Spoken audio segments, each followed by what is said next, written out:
नमस्ते गुरुजी। जय गुरुजी महाराज। जय गुरुजी साथ संगत जी। शुक्राना। गुरुजी महाराज द मल्टीलिंगुअल सेवादार टीम अब सबका स्वागत करती है। आज एक बार फिर गुरुजी महाराज की कृपा से गुरुजी महाराज की ब्लस संगत उषा भसीन आंटी जी उपस्थित हैं संगत शेयरिंग के लिए। आइए हम सब गुरु परिवार मिलकर उनका स्वागत करें। आपका बहुत बहुत स्वागत है उषा भसीन आंटी। जय गुरुजी। प्लीज अपने आप को अनम्यूट करें। जय गुरुजी। जय गुरु जी अंकल। स्वागत मेरा किस बात का, स्वागत गुरु जी का। और गुरु जी के चरणों में कोटि कोटि प्रणाम। संगत जी नमस्ते। नमस्ते गुरु जी की नमस्ते। गुरु जी नमस्ते करते थे हाथ जोड़कर, छुट्टी के टाइम किसी से मिलवाते हुए, जैसे भी। और सुरेश अंकल का, इस प्लेटफॉर्म का जो भी ऑर्गेनाइजर्स हैं, विशेष इसलिए भी कि ये एक ऐसा मौका होता है जब हम संगत के साथ शब्द अपने सत्संग शेयर कर लेते हैं, तो हमें बहुत आनंद आता है। क्योंकि हम गुरु जी के साथ बिताए हुए उन पलों को, उन क्षणों को, उन दिनों को, उन यादों को एक बार फिर से जी लेते हैं। सो आपका बहुत बहुत धन्यवाद। संगत जी, आपने सुना ही होगा गुरु जी के सामने क्या होता था, कैसे हम लोग आते थे। और गुरु जी की मर्जी से हर कोई उनकी शरण में आया। हमें भी अचानक बुलाया, हमें तो नहीं पता था कि क्या गुरु होते हैं, आज भी नहीं पता है। गुरु का रास्ता क्या है, बहुत कठिन रास्ता है। जैसे कि एक शब्द में है, गुर पीरांदी चाकरी महाकरड़ी। तो हमें तो वो सब कुछ आता ही नहीं है। हम पहले भी बहुत रिचुअल्स में उनमें नहीं थे। ईश्वर में आस्था थी, शिव जी महाराज में। और भक्त कहलाने लायक तो मैं नहीं हूँ।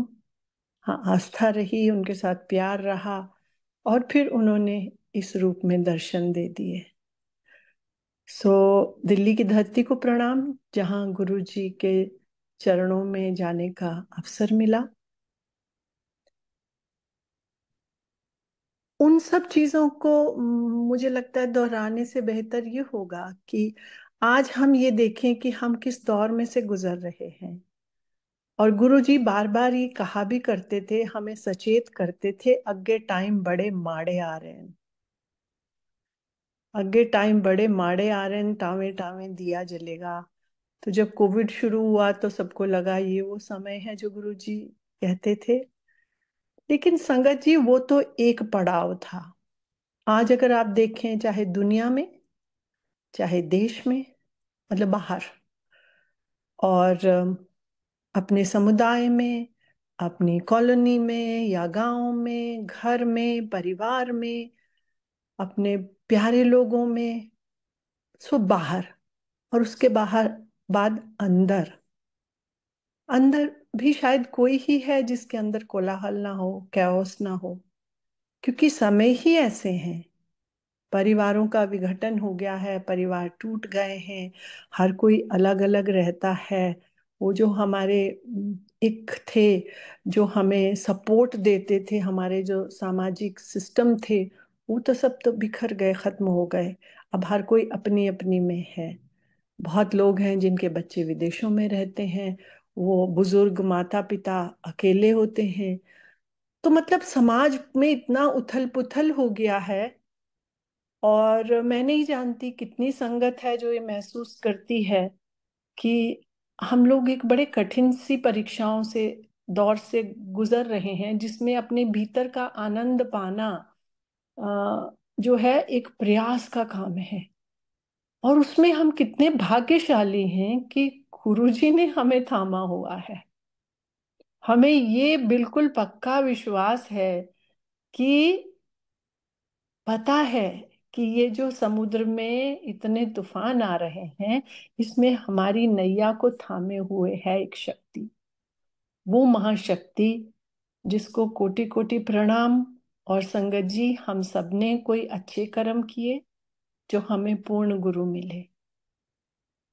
और गुरु जी कहते थे, मेरे नाल अपने कर्म काट लो। मतलब कर्म तो हम हर क्षण कर रहे होते हैं। अभी जब हम सत्संग सुन रहे हैं या कर रहे हैं, शायद ये ही जीवन में एक ऐसा मौका होता है, यही क्षण होते हैं जब हम कोई ऐसे कर्म नहीं कर रहे जिसका हमें भुगतान करना पड़ेगा, जिसकी हमें खमियाजा भुगतना पड़ेगा। तो जैसे सत्संग का समय एक बहुत नायाब, एक बहुत ही ऊंची चीज है। और संत कबीर का दरबार था, और किसी ने देखा कि संत कबीर रो रहे हैं। तो जाके किसी ने पूछा कि महाराज क्या हुआ? तो संत कबीर बोले, राम बुलावा आए के दिया कबीरा रोए। का करूं उस बैकुंठ का जहां सत्संग ना होए। मतलब राम का बुलावा आ गया है, बैकुंठ में जाएंगे वो तो, स्वर्ग में जाएंगे। लेकिन दुख ये है कि वहां सत्संग नहीं होता। तो मतलब ये संगत जी कि ये एक ऐसी जगह है जहां सत्संग होता है। और इस सत्संग का इतना अमूल्य वरदान गुरुजी ने हमें दिया। हमें ना तो सत्संग पता थे, ना हम गुरबानी से जुड़े हुए थे। हमें तो कुछ नहीं पता था, मैं अपनी बात कहूं। और आज जिंदगी की ऊहापोह में, उथल पुथल में जब हम बैठ जाते हैं, सत्संग करने लग जाते हैं, गुरु जी पे नजर एकदम टिक जाती है, तो आपकी पूरी केमिस्ट्री शरीर की, दिमाग, पूरा सोच, मन, सब कुछ बदल जाता है। आप आनंदित हो जाते हैं। कह सकते हैं थोड़ा सा वैसा जैसा गुरु जी के सामने होता था। जब गुरु जी के सामने जाते थे हम लोग, पूरा दिन दफ्तर के काम करके वहां पहुंचते थे, और थोड़े ही टाइम बाद ऐसे लगने लगता था कि हम कहाँ पहुंच गए। एक अजीब सा आकर्षण जिसे शब्दों में बयान नहीं किया जा सकता, एक ऐसा आकर्षण था उनका जो हमें खींचते रहता था, कि बस लगता था बस अभी ऑफिस छोड़ो और वहां पहुंच जाओ। और 4-6 दिन के बाद गुरुजी बोले, हाँ फिर घर नहीं बैठा जाता ना। सब लोग, हमारे मित्र रिश्तेदार सब सोचते थे लोग होते कहाँ हैं। तब गुरुजी 7 दिन भी बैठते थे, और हम कभी कभी 7 दिन भी जा पाते थे। तो हमारी दुनिया वहीं ही बसती थी। हमारा त्योहार, दिवाली, होली, रक्षाबंधन, भाई दूज, करवा चौथ, सब कुछ, न्यू ईयर्स, क्रिस, सब कुछ गुरु जी के चरणों में। सच संगत जी, बहुत कष्टदायक समय रहा। आज भी लगता है काश वो समय वापस आ जाए, क्योंकि जिंदगी तो एक बड़ी निराली थी। वो तो एक बड़ा ही आनंद था जो हमने स्कूल में पढ़ा था, परमानंद। वो परमानंद हमने भोगा, जिया, उसका मजा लिया। और लेकिन उनका बड़ा शुक्रिया। अगर हमने ना वो भोगा होता, हमारी उस जीवन से, जिंदगी के उस आयाम से, उस डायमेंशन से अगर हमारी पहचान गुरुजी ने ना कराई होती, तो आज पता नहीं हम लोग कैसे, मतलब ऐसे भटक से रहे होते। और आज भी गुरुजी ही थामे हुए हैं, हम लोग तो भटक जाते हैं। ये माया ही ऐसी है, ये दुनिया इतनी मायावी है। और ये इंसान मोह माया, अहंकार, लालच, इस सब में हम सोचे हम में नहीं है। किसी ना किसी ढंग से हर आदमी में अहंकार है, हर आदमी में लालच है। मोह तो है ही है। और चाहे वो परिवार का है, चाहे धन का है, चाहे किसी और का, कुछ भी कह लें। लेकिन ऐसा है संगत जी, गुरुजी ने कभी नहीं कहा कि तुम भाई सब कुछ छोड़ दो ना। बल्कि हम भूल जाते थे वो हमारी जिंदगी की फंक्शनल चीजों को, हमारे करियर के बारे में, हमारी पर्सनल ग्रोथ के बारे में गुरुजी बात करते थे। तो कई बार आता था कि अरे, मतलब आपने नहीं वो सोचा, लेकिन गुरुजी ने सोचा। सो उन्होंने आपको एक बहुत ही फंक्शनल, एक बहुत ही, जिसे कहते हैं ना सक्सेसफुल, बहुत सफल, सफल वो नहीं जिसे हम सफल कहते हैं। सफल मतलब 360 डिग्री चारों तरफ से सफलता। और वो सफलता है मन की, तन की, धन की, हर तरह की। लेकिन उसके बीच में केंद्र है गुरु। तो गुरु के बताए हुए रास्ते, अगर उसमें हम रहते हैं, उसमें स्थित रहते हैं तो सफल हैं। वरना जाहिर है हम एक तरफ खींचेंगे, चाहे वो धन की तरफ खींचेंगे, चाहे परिवार के मुंह की तरफ खींचेंगे, चाहे किसी भी तरफ खींचेंगे। लेकिन एक संतुलित जीवन कैसे जीना है, ये गुरुजी ने हमें सिखाया। कि सब कुछ रहते हुए भी, जंगलों में रह के तपस्या करना एक चीज है, लेकिन यहाँ गृहस्थ में रहते हुए गुरु को हर समय याद रखना, गुरु को साथ रखना, साक्षी रखना, वो एक एक बिल्कुल अलग चीज है संगत जी।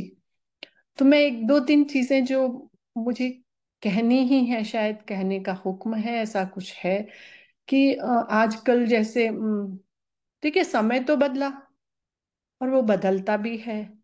और कोई भी अनुशासन है, जब उसका अनुशासन बदलेगा, अगर उसमें कुछ ऐसा लिखित या ऐसी कोई चीज नहीं होगी, तो मुझे लगता है हमारा सत्संग करने का मतलब जो है, असली लक्ष्य या सार वो ये है कि हम आपके साथ बांटें कि गुरुजी ने कैसे सिखाया, क्या किया और वो क्या चाहते हैं।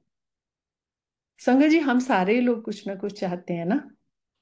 हम किसी ना किसी कमी को लेके ही अधिकतर लोग आए हैं कि हमें ये चाहिए, आज भी मांगते ही होंगे। लेकिन हम ये भी सोचें कि वो अगर मांगना है, चलिए मान लिया मांगना है, हालांकि गुरुजी ने कहा मन्नो मंगो नहीं, लेकिन उस अपनी इच्छा पूर्ति के लिए आपको भी तो कुछ करना ही है ना। आप अपने बच्चे से भी तो कहते हो ना, ये फर्स्ट आओगे तो ये इनाम मिलेगा, ऐसा करोगे तो ये मिलेगा। सो गुरु भी तो कुछ आपसे अपेक्षा करते रहे होंगे और करते हैं। और सबसे बड़ी अपेक्षा है कि अपने अंदर को साफ करो। गुरुजी बोलते थे बाहर मंदरा च कुछ नहीं पिया, इट्टा नहीं इट्टा। मतलब इधर उधर भटकने की कोई जरूरत नहीं है। असली चीज है, वो कहते घर बह के हस्बैंड वाइफ दी सेवा करे, वाइफ हस्बैंड दी सेवा करे, कोई मंदिर है। और गुरु को हर वक्त ध्यान रखें, हर वक्त पॉजिटिव सोचें, अपनी सोच बदलें। ये एक चीज है जो गुरु जी से मैंने इतनी बार सुनी, मतलब जितना शायद कोई और चीज रिपीट नहीं हुई जितनी ये हुई। पॉजिटिव सोचो, अपनी सोच बदलो। और संगत जी, जब हम पॉजिटिव सोचने लगते हैं ना, तो लगता है कि एक जीवन कम है। सुबह से रात तक अगर हम अपने विचारों को मॉनिटर करें, देखें उनको कि हम क्या सोच रहे हैं, तो हमें लगेगा कि हमें कितनी ज्यादा सोच की बदलने की जरूरत है। तो वो तो ये है। और दूसरा, तीन चीजें जो गुरुजी ने कही, एक सत्संग है, ये दो तीन लोगों को तीन जगह ये आया, जो भी आया, आई डोंट से, मुझे मैसेज आते हैं, आई एम नोबडी। पर एक कोई है, उनको तो आते हैं। और पर संयोग की बात है, तीन शहरों में। तो तीन चीजें शेयर करने की, गुरुजी बड़े कष्ट में है, ये उन्होंने कहा कि, और उन्हीं दिनों मुझे भी ये लग रहा था कि ऐसा बोलना चाहिए। तो क्योंकि किसी बड़े बहुत अच्छे जानने वाले के कहने पर मैं किसी सत्संग में गई थी, दिल्ली में था, किसी फार्म हाउस में। तो जहां वो मैंने जो कुछ भी देखा, तो मुझे लगा ये सब हमारी ड्यूटी है शायद ये बताना। कोई ना माने ना माने, ये उनकी मर्जी है। गुरुजी भी तो कितना कुछ लोगों को बोलते थे, कोई सबने माना, हमने माना। किसी भी कारण से, या समझ नहीं आया, या डर लगा, या वो थोड़ा उतना प्रैक्टिकल नहीं हो पाया, जो भी हुआ, पर हर चीज तो नहीं मानी, हमने तो नहीं मानी। सो उनको ये आया कि तीन चीजें बोलनी, कि आजकल जो सत्संग हो रहे हैं उसमें गुरुजी बहुत कष्ट में हैं, कि ये तो ऑलमोस्ट पार्टियां हो रही हैं, किट्टी पार्टियां या पार्टियां हो रही हैं। लोग इस तरह से ड्रेसअप होके आते हैं जैसे शादी में। गुरुजी को अच्छा लगता था आप हमेशा अच्छे कपड़े पहन के, साफ सुथरे तो होंगे ही, पर उसके अलावा भी मतलब अच्छे डिसेंट ढंग से आप गुरुजी की शरण में जाएं। और तो एक तो वो है। दूसरा है लंगर प्रसाद। लंगर प्रसाद की तो संगत जी इतनी कर महिमा है कि जितनी बात करो आपने सुनी भी होगी। वो आज अगर हम देखें, तो अगर हम देखें तो मूर्त रूप में, मतलब टैंजिबल जो नजर आता है, वो क्या है? आशीर्वाद। वो प्रसाद है ना, जो जिसे आप हाथ में थाम सकते हैं, वो प्रसाद है। चाय प्रसाद है, लंगर प्रसाद है। तो उसको पहली चीज है उसका बनना, और फिर उसको ग्रहण करना। ये बहुत बड़ा नियम है। उसके बनने में गुरुजी ने कितनी सफाई, सफाई की बात। फिर कौन बनाएगा, ये गुरुजी निर्णय करते थे। हर कोई लंगर नहीं बना सकता, आज्ञा नहीं थी। गुरुजी चुनाव करते थे कौन बनाएगा। मुझे आज भी याद है, एक बार गुरुजी उस तरफ ले जा रहे थे। शुरू में तो एम्पायर स्टेट में बनता था लंगर, बाद में जब बड़े मंदिर में बनने लगा, वहां से बन के आने लगा, संगत बढ़ने लगी। तो एक बार उधर जा रहे थे गुरुजी, तो पूछा कि एक पुरानी संगत उधर से गुजरी, तो उन्होंने पूछा, जोशी आंटी और सैनी आंटी लंगर बना रहे थे, तो उन्होंने पूछा जोशी आंटी से कि की कह रही है? तो कहते गुरुजी वो कह रही हैं कि मेरे को भी लंगर की सेवा का मौका। तो गुरुजी ने कहा, उन्होंने कह दे हाली 10 साल ओदी एंट्री नहीं आ रही, हाले 10 साल ओदी एडमिशन नहीं है। तो इसका अर्थ आप खुद समझ सकते हैं। सो कितनी स्वच्छता से, कितने उससे लंगर बनना है। तो कुछ लोग ऐसे बात पूछते भी हैं कि भाई अब ज्यादा है तो कैसे बनाएंगे, खुद तो नहीं बना सकते, और या तो जॉइंट हो जाए या जो भी हो जाए। मतलब ये है कि उसमें आपकी स्पिरिट, उसमें आपकी भावना सबसे इम्पोर्टेंट है। सफाई तो है ही। सो लंगर प्रसाद, फिर उसको लेना। जब चाय प्रसाद आता था संगत जी, हमें पता ही नहीं चलता था। कोई एक जरा सी मतलब खनक नहीं होती थी। आता था साथ वाला आदमी, अगर आपकी आंखें बंद हैं तो वो आपको नज करेंगे और बोलेंगे, तो आप चाय प्रसाद लेते। कांच के गिलासों में आता था, कभी कोई खनक नहीं। वैसे ही वो जाते थे चाय के गिलास, और दो दो बार भी चाय प्रसाद हमें मिलता था। उसके बाद गुरुजी खुद खैर अपने हाथ से हलवा प्रसाद देते थे, वो एक अलग चीज। और फिर लंगर प्रसाद। अब लंगर प्रसाद में सिंपलिसिटी, कोई इलेबोरेट मेन्यू नहीं होते थे। तो आज जब हम इतने बनाने लग गए हैं इलेबोरेट मेन्यू, तो उसका मतलब तो पार्टी हो गई ना। उन्होंने अपने आप गुड़गांव के संगत सत्संग शुरू करवाए, तो उन्होंने गुरुजी पूछते थे आके कि वो बोलते थे फलां के यहाँ होगा, और एक नमकीन मीठा होगा। तब वहां लंगर नहीं होता था, मतलब रोटी प्रसाद दाल सब्जी ये नहीं होता था। तो आके पूछते थे क्या हुआ, तो एक किसी ने कहा कि गुरुजी उन्होंने टेबल लगाया था और उस पे ये दिया। तो कहते फिर वो सत्संग तो नहीं हो गया होता, पार्टी हो गई। तो संगत जी, ये मैं नहीं कह रही हूँ, ये मैं तो मतलब मैं तो कौन हूँ, मैं शब्द को इस्तेमाल भी नहीं होना चाहिए, क्षमा गुरुजी। गुरुजी के शब्द हैं ये, कि उता सत्संग नहीं होया, उता पार्टी हो गई। सो संगत जी, अगर हम खुद करें ऐसा तो ना करें। अगर हम देखें तो आपका धर्म है। अगर आप संगत हैं, अगर आप गुरु जी के फॉलोअर हैं, अगर आप गुरु जी को प्यार करते हैं, तो ये आपका धर्म है कि आप बताएं कि भाई ऐसे मत करिए। उसमें कोई शेख ही नहीं है, उसमें हम कोई अपना बखान नहीं कर रहे हैं, हम अपना सोशल या फाइनेंशियल स्टेटस थोड़ी दिखा रहे हैं कि भैया मैंने तो ऐसा सत्संग कर लिया। अब जिस सत्संग की मैं बात कर रही हूँ, वो सत्संग में हम गए, एज आई सेड, बहुत बड़ा फार्म हाउस था। एंट्रेंस में इतने बड़े बड़े फूलों के मोर बने हुए थे, तो अंदर भी खूब बढ़िया डेकोरेशन और सब कुछ। जब लोग आए तो शायद किसी का बर्थडे था, जो सत्संग जो हो रहा था, तो होस्ट में किसी का होगा। और आए लोग तो खूब पार्टी की तरह तैयार होके, लहंगे शहंगे पहने हुए हैं जो भी। और उसके बाद गिफ्ट लाएं और वो साइड पे रखते जाएं। तो मुझे लगा ये क्या है, और मतलब माफ करें, मुझे ये लगा वो अधिकार है ये महसूस करने का, कि ये इसमें गुरुजी केंद्र में नहीं है। He is not the centre, he has to be the centre अगर सत्संग है। नहीं तो आप अलग से पार्टी कर लीजिए। अगर आप गुरुजी के सत्संग के नाम पे कह रहे हैं कि सत्संग है, तो फिर सत्संग तो सत्संग ही होना चाहिए ना, सत्संग संगत जी। तो वो हुआ, फिर डांस भी हुआ। जी, गुरुजी के पास डांस भी होता था। हम पहले दिन जब गए तो दिवाली का दिन था, और हमें पता भी नहीं था वहां ये सब होता है। हम बड़े सिंपल कपड़ों में उस दिन सब लोग थोड़ा ड्रेसअप भी होके आए। हमारा पहला दिन था, गए तो जाते गुरुजी ने, मेरे हस्बैंड को हार्ट अटैक हुआ हुआ था उस साल, तो तभी किसी ने हमें कहा था। तो जब उन्होंने कहा तो मेरा तो पहला सब था, मैंने कहा I don't believe in living gurus. थोड़ी देर बाद उन्होंने पता नहीं क्या कहा कि शिव जी के अवतार, उनको मानते हैं, और 10 मिनट में हम गाड़ी में थे। तो गुरुजी ने कहा आ गए हार्ट पेशेंट। तो उस दिन मेरे हस्बैंड पहले दिन बाहर जमीन पे बैठे इतने महीनों के बाद, और मुझे भी कुछ कहा ऑफिस के उससे, तो बस वो दिन और आज का दिन गुरुजी ने बांधे रखा है, उनकी बड़ी कृपा है।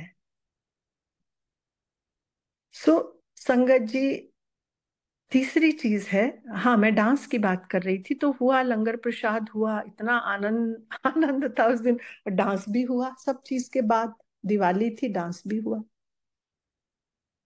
सो डांस वो होता था एक अलग, देखिए उसके पीछे साइंस थी गुरुजी की। हम जाते थे शबद कीर्तन, और शबद कीर्तन का ऑर्डर सिर्फ गुरुजी तय करते थे। तो ये एक और चीज है कि जब सत्संग है तो सत्संग मतलब ओनली शबद कीर्तन और कुछ नहीं। तो संगत जी, हाथ जोड़कर प्रार्थना है कि केवल शबद कीर्तन लगाएं। आप कुछ भी लगा लें, हमारी अलग बात है कि हमें मतलब हमें तो वही उन्हीं शब्दों पर ध्यान लगता है जो गुरुजी के दरबार में बजते थे। एक एक शब्द अलग अलग धुनों में भी रागियों ने गाए हुए हैं, और हर रागी का अपना एक अलग ढंग है।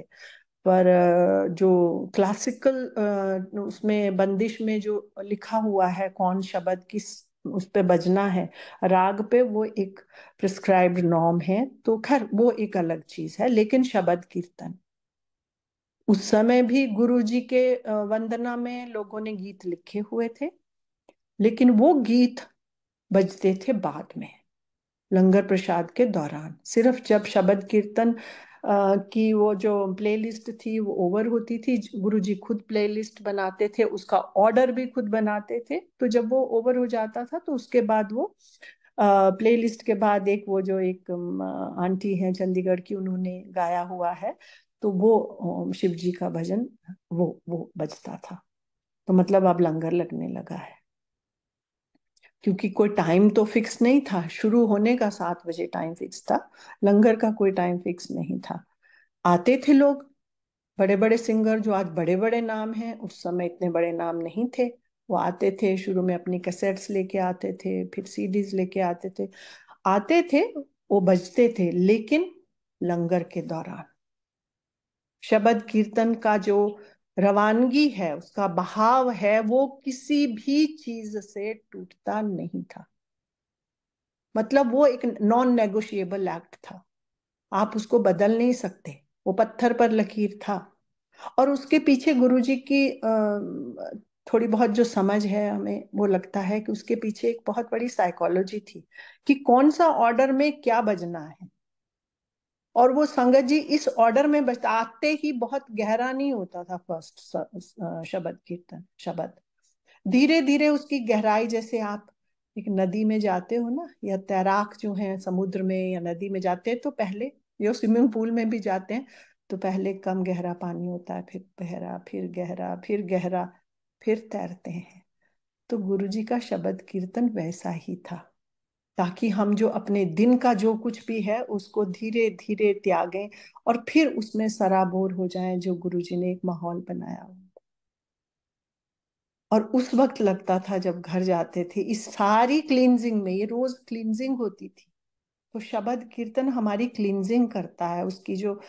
उसकी जो धुन है, उसकी जो साउंड है, उसकी जो वाइब्रेशंस हैं, उससे हमें, हमारा जो वाइब्रेशंस जब मैच होने लगती हैं, तो हम अपनी बाकी चीजों से हटते हैं और शायद सफाई होने लगती है। तो दूसरी चीज तो ये संगत जी, और तीसरी चीज है सिंप्लिसिटी। तो जो नई संगत है उनका, उनको भी कुछ नहीं कह सकते, क्योंकि उन्होंने तो यही देखा सोशल मीडिया पे कि ऐसे हैं गुरुजी ने खूब ब्राइट और खूब एम्ब्रॉयडरी वाले चोले ये सब पहनते हैं। लेकिन गुरुजी को हमने सिंपल प्लेन कॉटन में भी देखा हुआ है। डुगरी गए कुछ महीने, गुरुजी माता जी के जाने के बाद डुगरी रह गए, तो हमें अचानक लगा ये क्या हुआ, क्योंकि उससे पहले गुरुजी 7 दिन बैठते थे। सो गए तो वहां गुरुजी वो जो मोटी मरून कॉटन होती है उसका कुर्ता और लुंगी पहन के बैठे हुए थे। यहाँ भी शुरू में प्लेन प्लेन भी पहनते थे, प्रिंट भी पहनते थे। और आजकल क्या कहूँ मैं, मतलब बिजनेस जैसा भी बन गया है कुछ। ये भी जरूरी नहीं है संगत जी कि भाई आपको चोला लगाना ही लगाना है, या हर जगह चोला थोड़ी। कुछ लोगों को गुरुजी ने, जैसे कुछ को, हमें किसी को अपनी जूतियां दे दी, वो उनका इनाम था, ब्लेसिंग थी। किसी को चोले दे दिए, तो किसी को बोला तू उसका सूट सिला ले, तो कुछ लोग शायद उनको सत्संग में भी लगाते हैं। पर ये कोई मस्ट नहीं है कि वहां गुरुजी के चरण भी होने, मतलब जूती भी होनी है जो हमने बाजार से खरीदी हुई है, या चोला भी होना है। ठीक है, रुमाले लगाते हैं, वो आपकी मर्जी है। व्हाट आई मीन टू से कि वो प्राइम नहीं है, वो सेंटर नहीं है। ऐसा कुछ नहीं है। प्राइम है आपकी भावना, प्राइम है सफाई और आपकी भावना। और व्यक्तिगत रूप से कहूँ तो मुझे लगता है हम जिस चीजों को जितना ज्यादा उसको विस्तृत कर लेते हैं, एक्सपैंड कर लेते हैं, चाहे वो डेकोरेशन है, चाहे वो सब है, तो वो हम मेन चीज, जो मेन चीज है ना, उससे हटने लगते हैं। जैसे गुरुजी कहते थे, कोई ये मंगदा, कोई ये मंगदा, असली चीज तो कोई मांगता ही नहीं है। तो मतलब असली चीज से शायद हम हटेंगे कि आखिरकार वो एक सीमा है ना, दिल की भी और दिमाग की भी, इंसान की। तो अगर आप अपने सत्संग में ये सब करने लग जाएंगे तो वो कैसे करेंगे। और शुरू में तो संगत जी एक पत्ती भी नहीं होती थी फूल की, कुछ नहीं होता था, तो भी गुरुजी, तभी गुरुजी ने हमें शरण में लिया, दिखाया कुछ नहीं होता था, कोई फूल की पत्ती तक नहीं होती थी। धीरे धीरे ले जाने लगे हम लोग, डालने लगे 4 6 6 6 इंच की मैरीगोल्ड की मालाएं। एक दिन वो घुटनों तक आ गई, तो गुरुजी ने अनाउंस करा दिया कि कल से कोई नहीं लाएगा। हमने, कर्नल जोशी ने अनाउंस किया था, हमने उनसे पूछा कि, तो कहते गुरुजी इज कंसर्न्ड कि how to dispose of these flowers, इन फूलों को कहाँ डालें। अब ये संगत जी, ये जो बात है, ये जो एक वाक्य है, ये गागर में सागर है। अगर हम समझें तो, कि अगर गुरु जी के वो कुछ 100 कर मालाएं, या जो जितनी भी घुटनों तक आती थी, उनको डिस्पोज ऑफ करने की उनको चिंता रही, तो आप सोचें बाकी क्या होगा। So he was so concerned, means about environment. देखिए, बड़े मंदिर की बात अलग है, बड़ा मंदिर है। गुरुजी ने कहा था यहाँ मैंने 12 ज्योतिर्लिंग की शक्ति डाली हुई है, वो उनकी मेन सीट है, और ये दुनिया का बहुत बड़ा तीर्थ स्थान बनेगा। आज हम देख ही रहे हैं। पर जो हमारे प्राइवेट सत्संग है, वो अगर सिंपल भी हो जाए तो उसमें बहुत भला होगा। क्यों? एक सत्संग है, मैं वो सुनाना चाहूंगी कि क्यों ऐसा बोलना चाहिए।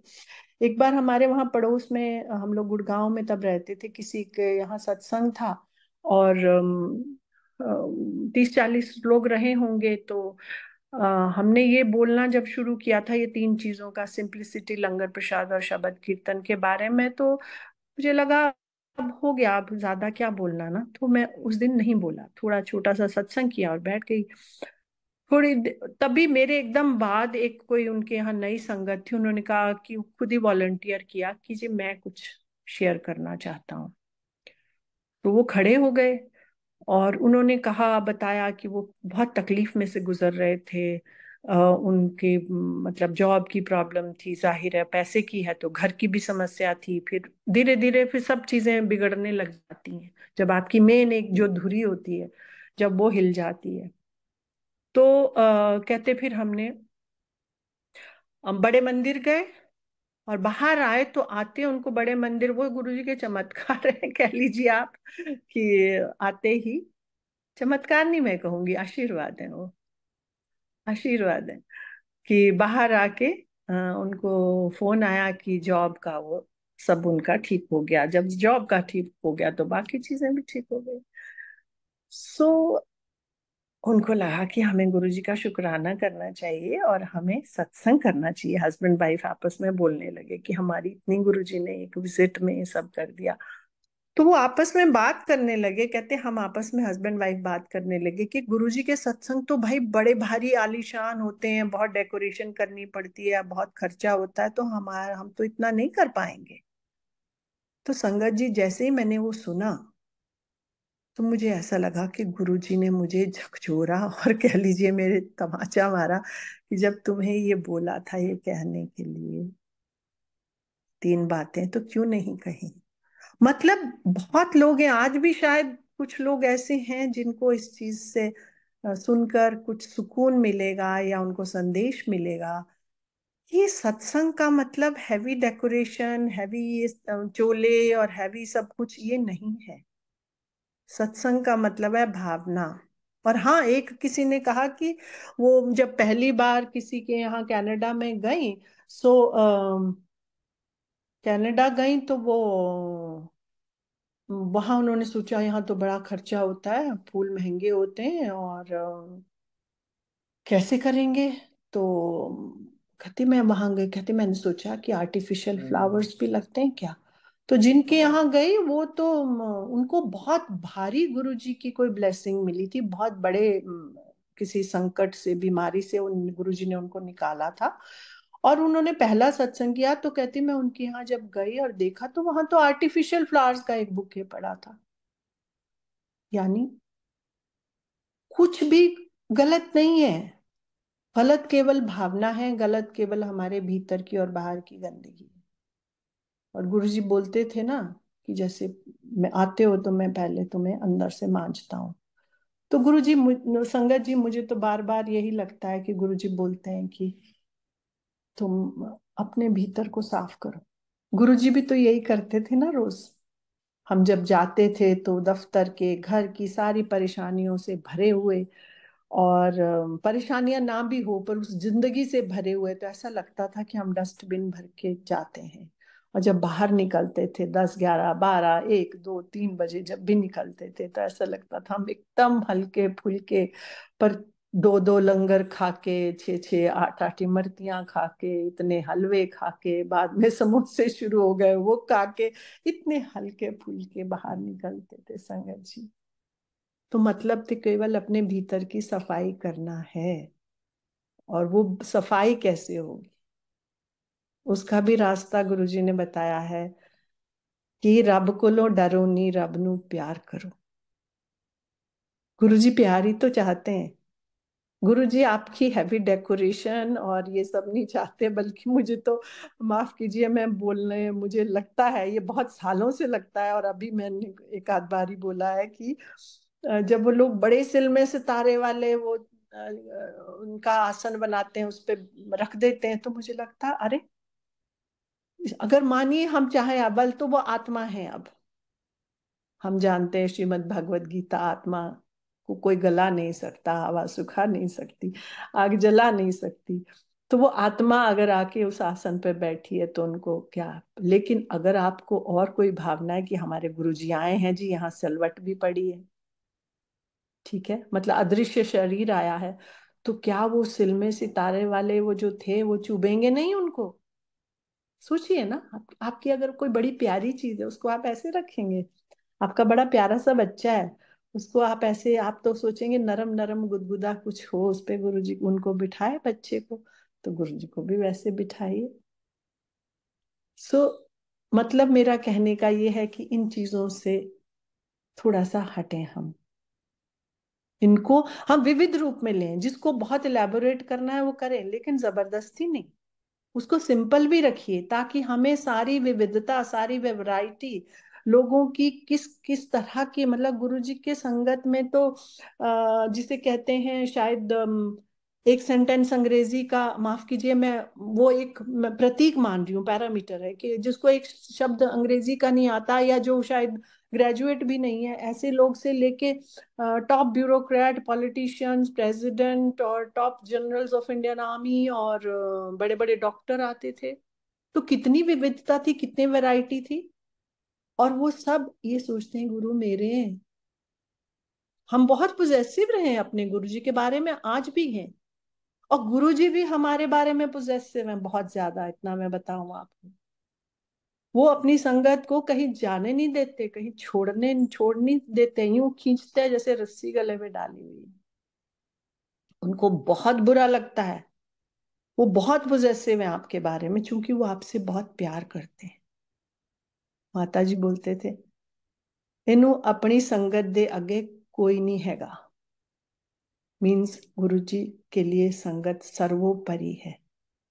तो फिर हम उसके काबिल तो बने ना जी संगत जी। तो हम गुरु जी को एक, क्या हमने एडजेक्टिव बना लिया, या हमने मर्केंडाइज बना लिया, हमने व्यापार का साधन बना लिया? तो हाथ जोड़कर विनम्र विनती है, ऐसा ना करें और ना होने दें। देखिए कहते हैं ना, श्री कृष्ण ने भगवत गीता में कहा है कि पाप करना जितना बुरा है, पाप सहना भी उतना ही बुरा है। तो अगर गुरु का निरादर हो रहा है तो वो पाप है, तो हम क्यों सहें उसको? तो हम भी उतने ही भागीदार हैं उस पाप के। सो ये हमारी उनके प्रति सच्ची सेवा होगी। अगर हम सोचें सेवा करनी है, जरूर है, झाड़ू लगाना भी सेवा है, धोना भी सेवा, सब चीज सेवा है। लेकिन उस पे मैं आज नहीं जाऊंगी, बिकॉज सेवा वर्ड को हमने इतना, क्या कहूँ, आम फहम शब्द बना दिया कि पता नहीं, सेवा बहुत ऊंची चीज है। जैसे वो है ना शब्द में, गुर पीरांदी चाकरी महा करड़ी, तो सेवा कोई इतनी आसान चीज थोड़ी ना है। तो असली चीज है हमें अपने व्यवहार को, और उससे पहले अपनी भावनाओं का, अगर हम विचार बदलेंगे तो व्यवहार बदलेगा। और गुरु जी को बहुत अच्छा लगता था कि आप अपनी संगत से प्यार से मिलें। एक एक शब्द, एक सत्संग है, वो सुनाने का मन कर रहा है। सर्दियों की बात थी, बहुत ठंड थी, तो 12 कर बजे होंगे। गुरुजी ने कहा कि, उन्होंने इशारा किया, मैं जी गुरुजी। तो देखिए ये एक और शिक्षा की कितनी विनम्रता गुरुजी में। तो कहते, तेरे घर तो बस स्टैंड कितनी दूर है?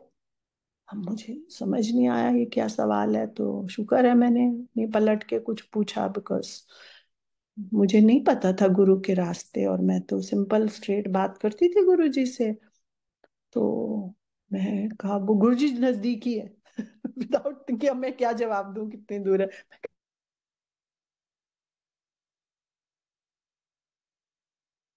पर इतनी विनम्रता से, मतलब गुरु जी का विनीत स्वर सुनकर मुझे जैसे शर्म जैसी आ गई। मैं कहा, हाँ जी गुरु जी। तो मैं पीछे आ गई, मेरे हस्बैंड भी थे उस दिन साथ। तो वो कहने लगे, क्या हुआ? मैंने कहा, ऐसे ऐसे। तो कहते, तुम पूछो कि भाई ठंड है, जनवरी का महीना है, अभी ये ले जाएंगे, कब छुट्टी होगी, उसके बाद इनको बस स्टैंड छोड़ेंगे, फिर ये इतनी ठंड में बस में बैठ के, चंडीगढ़ की थी वो संगत। तो तुम पूछो कि रख लें उनको रात को घर पे। तो मैं गई, मैं क्या गुरु जी कहते, हाँ, मैं क्या गुरु जी उन्होंने घर रख लिए। कहते, आहो आहो, इतने खुश हुए गुरु जी संगत जी, मैं आपको बता नहीं सकती। लगभग घंटे भर बाद हमको छुट्टी हो गई। और तो देखिए, एक तो पहली शिक्षा मुझे हुई विनम्रता की। दूसरी शिक्षा हुई कि गुरु है वो तो बोलते ही, चल तू इन्हों ना उथे छोड़ छड़ दई। He could have said that, पर पहले बोला, तेरे घर तो बस स्टैंड कितनी दूर है। दूसरा क्या, तू छड़ देंगी?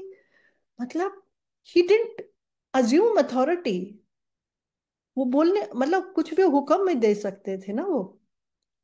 चलिए, ये दो हुआ। जब घर गए तो उनको रिजाई विजाई में जब सेट हो गए तो बात करने लग गए। तो ऐसा हुआ, उन्होंने कहा, उस दिन मेरे बेटे ने कहा पीले चोले में गुरुजी चंडीगढ़ थे। तो मैंने कहा, नहीं गुरुजी दिल्ली थे उस दिन। तो ऐसे मतलब 2-3 बार ये वो कहे, नहीं मैं कहूँ ये। तो मेरे मन में आया, मैं ऐसे क्यों कर रही हूँ। तो संयोग की बात है कि गुरुजी की शरण में जाने से पहले मैंने ऑटोबायोग्राफी ऑफ ए योगी पढ़ी थी। तो उसमें था कि वो एक जगह से ज्यादा जगह होते हैं। तो मैंने कहा कि, सो गुरुजी मतलब एक जगह से ज्यादा जगह एक समय में होते हैं। सुना भी था कि वो ऐसे वहां गए या वहां, पर तब इतने सत्संग शेयर होते नहीं थे वहां पे। शुरू शुरू में तो नहीं होते थे। तो कभी कभार गुरुजी बाद में किसी को खड़ा करके सत्संग करवाते थे, करना, फिर बोलते थे शॉर्ट्स गए शॉर्ट्स। सो दूसरी शिक्षा ये चलो जी, फिर ये हो गया। और ऐसे फिर उन्होंने सत्संग सुनाए, बात हुई। और उसमें वो भी एक थी जो लेडी जिनका बेटा पीजीआई के बाहर रेडी लगाता था, और उसको ब्रेन ट्यूमर था, और कैसे बार बार गुरुजी ने उसका ट्यूमर ठीक किया, और बार बार पीजीआई वाले सर्जरी करते थे उसकी। तो वो भी गुरुजी की कृपा से अच्छा हुआ। तो उसकी मदर थी वहाँ साथ में, और एक जर्नलिस्ट थी, उसकी मदर थी। तो ऐसे 3 लेडीज थी। चलिए, सब हुआ, सत्संग हुआ, वो लोग सुबह उनको छुड़वा दिया, मैं तो ऑफिस चली गई। शाम को फिर गुरुजी के पास गए। जैसे एम्पायर स्टेट की सीढ़ी पे मैंने कदम रखा, अभी मुड़ी भी नहीं थी, वहां मुड़ते थे ना ऐसे हॉल में जहाँ सामने गुरुजी बैठे, तो गुरुजी जो, फिर तू सवेरे 5 बजे तक गप्पा मारिया।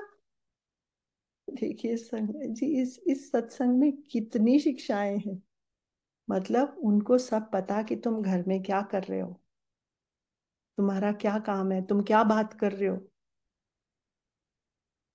सो मतलब अगर हम ये मान लें कि गुरुजी हर वक्त हमारे साथ हैं,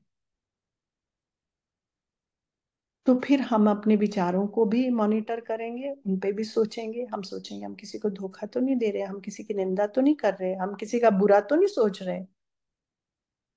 तो हमारे विचारों में, हमारे व्यवहार में, हमारी ईमानदारी में, हमारी सच्चाई में, हमारे रहन सहन में, हर चीज में एक सच्चाई आएगी, प्योरिटी आएगी।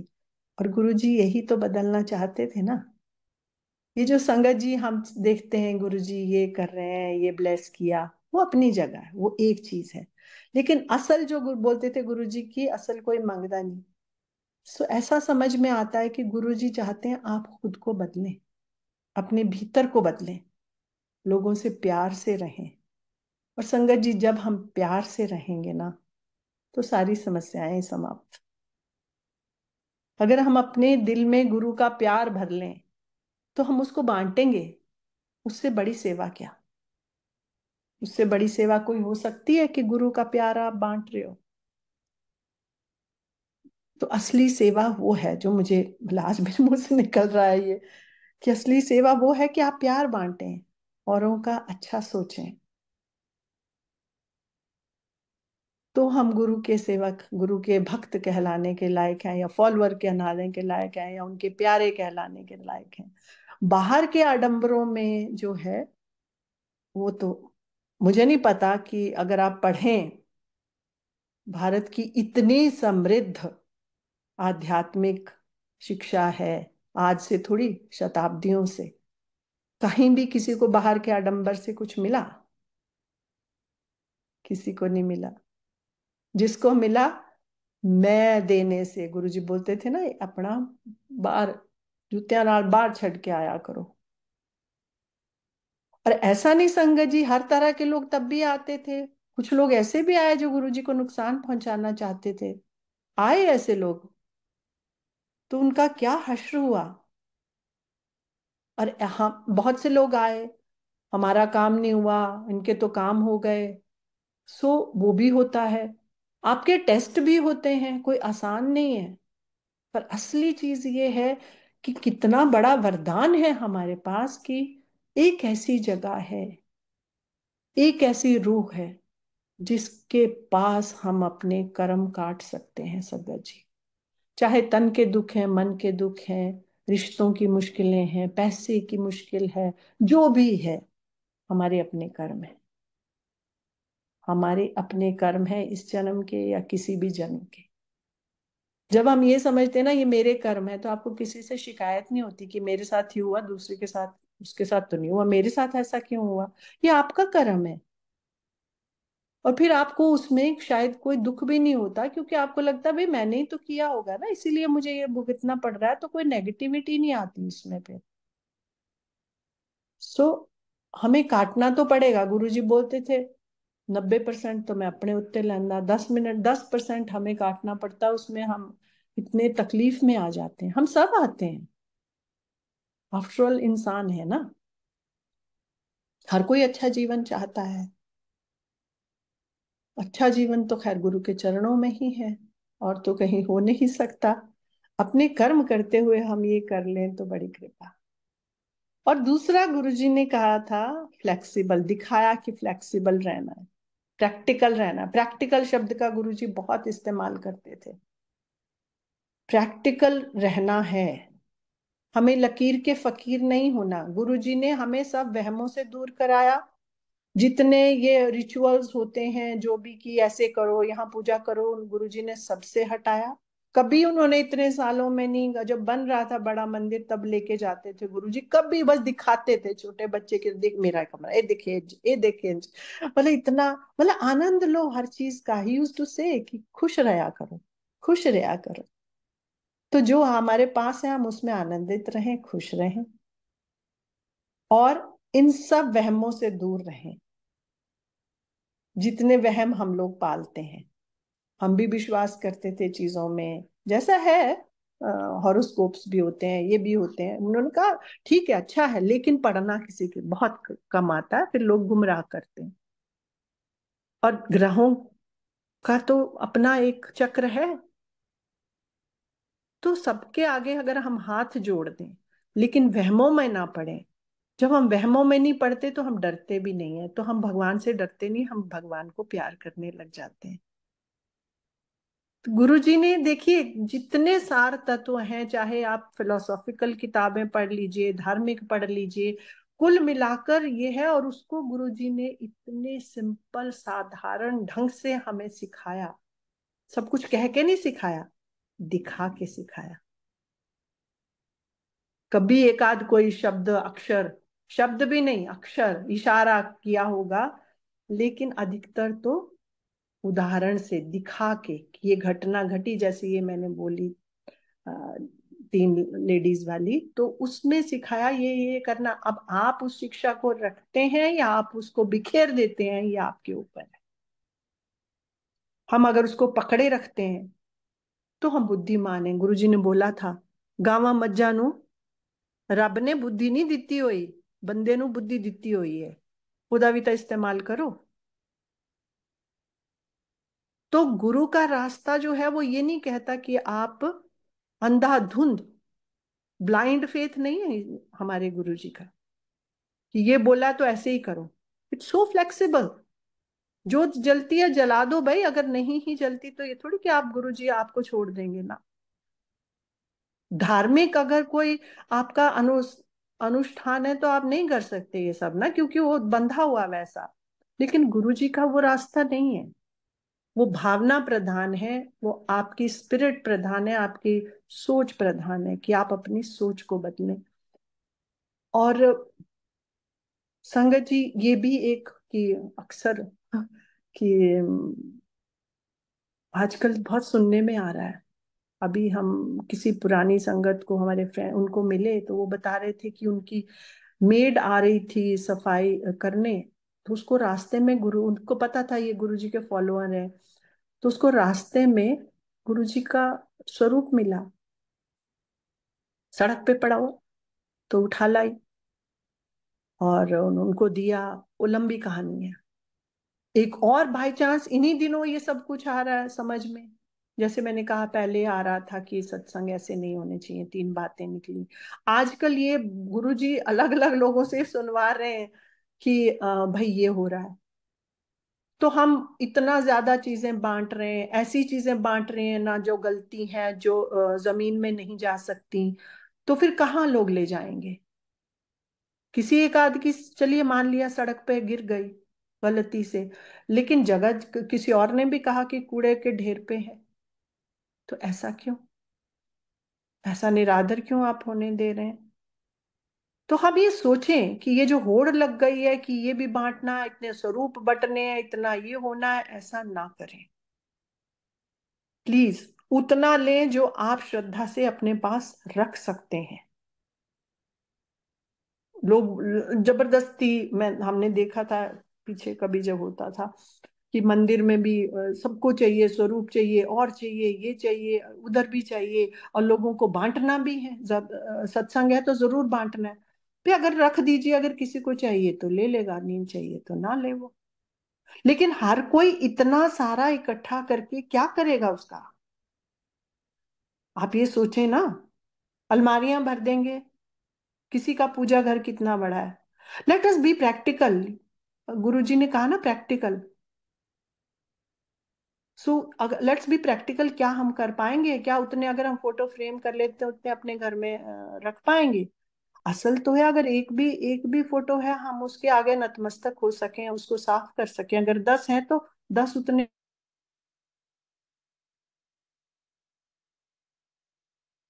नहीं, गुरुजी बुलवा रहे हैं, आई कैन से दैट, क्योंकि ये मैसेज भी गुरुजी दे रहे हैं बार बार।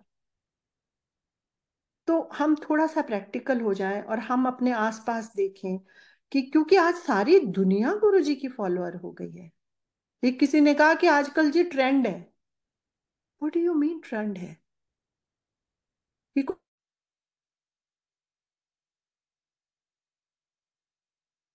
के फॉलोअर हो जाते हैं, या पहले भी आते थे लोग, लेट अस ट्राई होता था ना। लेट अस ट्राई गुरुजी बोलते थे, देख लेट अस ट्राई आ गए। पर नंबर कम था। आज पूरी दुनिया में, पूरी कायनात पे गुरुजी छाए हुए हैं। सो हम कुछ चीजें ऐसी जो हम देखिए, बहुत सी चीजें हम नहीं कर सकते, लेकिन ये चीजें हमारे अपने अधिकार में है, वश में है, कि हम सिंप्लिसिटी रखें, हम भावना प्रधान रखें, हम लोगों को ऐसा कुछ ना करने दे जिससे गुरुजी का निरादर हो। गुरुजी हमारे हैं ना। आपके अगर गुरुजी हैं यही सोचकर तो आप जुड़े हैं। You are possessive about him. समय नहीं है फिर कभी कि कैसे एक बार हमने बिन अनजाने में हम कहीं गए, और हम तो किसी, जैसे मैंने कहा, गुरु जी की शरण में भी, मतलब गुरु जी के पास भी गुरु जी का वो करके नहीं गए थे, हमें पता ही नहीं गुरु होता क्या है। तो और कहीं हम किसी को मिले और गुरु जी को पता चल गया, अरे वो 6 महीने नाराज हो गए। 6 महीने नाराज हो गए, इतना गुस्सा हो गए। तो इतने पोजेसिव हैं वो कि आप कहीं और नहीं जा सकते। सो इसलिए संगत जी, अगर वो आपके गुरु हैं तो किसी भी कारण से, किसी भी शर्त पे आप उनका स्वरूप का इंसल्ट या उनके बताए हुए रास्ते से विमुख नहीं हो सकते, दूसरी तरफ मुंह नहीं फेर सकते। अगर किसी को अच्छा लगता है तो भी, बुरा लगता है तो भी, हमारा धर्म है कहना कि भाई नहीं, गुरुजी ऐसा नहीं कहते। गुरुजी ने हमें एटलीस्ट ऐसा नहीं सिखाया। सो हमारी ड्यूटी है कि हमें जो सिखाया, गुरुजी ने बताया, हम उसी रास्ते पे चलें। जितना हम कर सकते हैं जरूर करें, और वही आपकी सेवा होगी। और प्यार करें, संगत से प्यार करें, और हम सब लोग अपने भीतर की जर्नी, अपने भीतर की यात्रा की ओर आगे बढ़ें, ताकि हम अपना भीतर साफ कर सकें। संगत जी, गुरु जी के साथ जुड़कर ही शायद हम बच पाएंगे। जैसे गुरु जी ने कहा कि टाइम बड़े माड़े आ रहे हैं, 3 चीज़ां दी बारिश होएगी: डिमेंशिया, डिवोर्स और कैंसर। आजकल जिसको सुनो, फ्रेंड्स में, रिलेटिव्स में, कहीं कहीं सुनो, ये सब आपको सुनाई दे रहा है ना। सो हम बचेंगे तो सिर्फ उनकी बात सुनकर, उनकी बात पर अमल करके, वरना बचने का कोई रास्ता नहीं है। हमारा इंडिविजुअल कर्म है, हमारा परिवार का कर्म है, हमारा देश का कर्म, शहर का है, देश का है, दुनिया का है। वो जॉइंट कर्म है जो हम सब भोगते हैं। हम सिर्फ केवल अपना इंडिविजुअल व्यक्तिगत कर्म थोड़ी भोगते हैं, सामूहिक कर्म भी तो है। सो अगर हमें बचना है, उन कर्मों को काटना है, गुरुजी ने जैसे कहा कि मेरे नाल अपने कर्म काट लो। पर वो क्या करते हैं? कहते हैं हम पहले वो आम के बूर की तरह झाड़ देते हैं, फिर बेरी के बेर की तरह झाड़ देते हैं, जो थोड़े से बचेंगे उनको साथ ले जाएंगे। ये किसी को उन्होंने कहा था। सो चाहता तो हर कोई है कि ले जाएं साथ, पर ला साथ शायद तभी ले जाएंगे जब हम यहाँ कुछ ऐसे कर्म कर लेंगे, जो कुछ हमारे पास हमने बोझ ढोया हुआ है उसको उतारेंगे, उसको फेंकेंगे, उस केंचुली को फेंक के नया नई केंचुली, जैसे सांप जो है वो अपनी पुरानी केंचुली फेंक देता है, उसी तरह हम फेंक तो नहीं सकते, पर वर्चुअल तो फेंक सकते हैं ना, फिजिकल नहीं फेंक सकते। तो अगर हम उसको फेंकेंगे, और वो फिकवाने वाले हैं ना, हमें चिंता किस बात की है? उनके रास्ते पे चल के तो बहुत कुछ फिक जाएगा।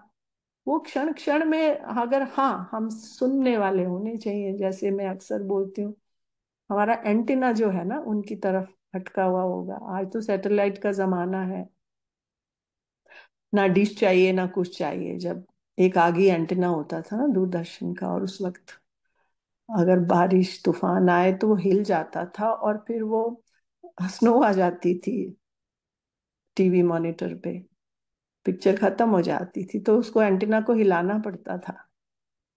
तो हम भी अपना समय समय पर एंटीना हिलाते रहें, ताकि हमारा जो दिमाग है, वो जो टीवी स्क्रीन है, उस पे स्नो आ ना आए, उस पे गुरुजी की पिक्चर आती रहे, और जो गुरुजी दिखाते हैं वो दिखता रहे।